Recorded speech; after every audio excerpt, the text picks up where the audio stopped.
It is 10:30 in the morning, and the classroom is full of the commotion of 27 fifth graders transitioning from math to reading. I attempt to make my voice heard over the din. Red group is meeting by the computers. Yellow group is up by the smartboard. Green group will be at the middle table, and blue group is meeting up here with me. While the red group reads advanced chapter books independently at the back of the room, I listen to the blue group popcorn read a made-for-school paperback biography of Houdini. It's only 60-something pages long. The print is big, and there are lots of pictures, but my blue group students struggle for every sentence. Exasperated, one student slams her book shut, begging, "Why can't we read something fun like the red group?" Another student answers before I can. "They're the good readers. We're the low group. You know that." This is a classroom broken down into homogeneous groups based on ability, and it's done with the best of intentions. The idea is that students learn better when they are paired with other students of their same level of achievement, but the results are devastating, both academically and socially.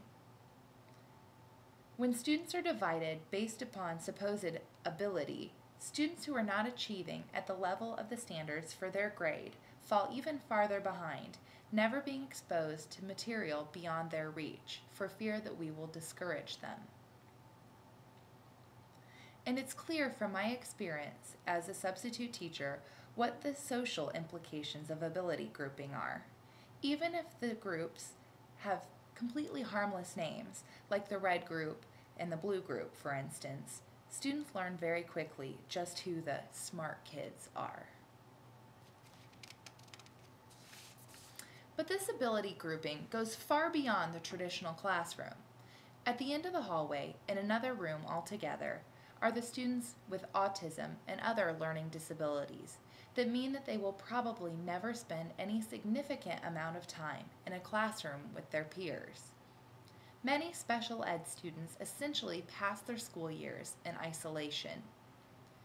Beyond the academic and social implications, with special education students, there are legal implications as well. The Individuals with Disabilities Education Act, also known as IDEA, guarantees two things. First, that all students with disabilities are entitled to a free, appropriate public education. And second, that they will be educated in the least restrictive environment appropriate for the student's needs. For very few students is a specifically designated special ed classroom the least restrictive environment. From third graders with autism to fifth graders stuck in the blue group, thousands of students across the country are victims of an ability grouping philosophy of education. The solution is inclusion. Inclusion is a philosophy of education in which all students, regardless of ability, are educated with their peers. Students of the same grade level learn in the same classroom, whether they are traditional students or special ed students, whether they are excelling or struggling. Let's imagine how the school where I teach would change with the adoption of the inclusion model. The boy with autism would spend the majority of his time in the classroom with his peers, developing his social skills. He would only go to the special ed room for short sensory breaks throughout the day. His classmates would learn about making friendships with someone who is a little bit different. There wouldn't be any blue group anymore, or any red group, or yellow group, or green group for that matter.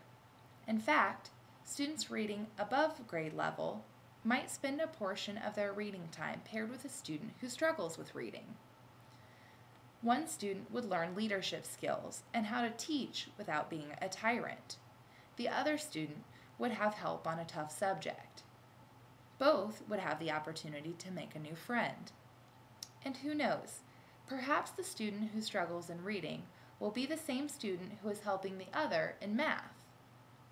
Many skeptics worry that teachers will become overwhelmed by the inclusive classroom. They say it takes a very special person to teach special ed students. And I would agree, it does take a special person. It takes a teacher. What are the qualities of a good teacher? Infinite patience, creativity, passion for learning, devotion to children.